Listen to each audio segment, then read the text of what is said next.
কি লোকালি? কিছু না, বাদ দে। তোর ইন্টারভিউ কেমন হলো? খুব খারাপ।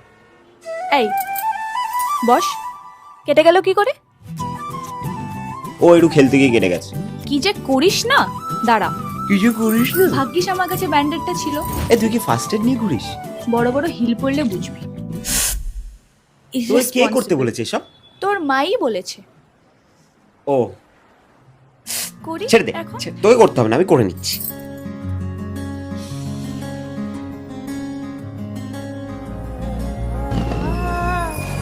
এতটা ইররেসপন্সিবল কি করে তুই? হ্যাঁ, আজকে যদি সেপটিক হয়ে যেত, নিজের খেয়ালটাও রাখতে পারিস না ভালো করে, সেটাও আমাকেই রাখতে হবে। হ্যাঁ, তোমায় রাখতে হবে। তুই ধর কোনোদিন প্রেম করলি, তাহলে তোর কেমন টাইপের প্রপোজাল চাই? তা আমি ভাবিনি। এবার ধর আমি যদি তোকে বলি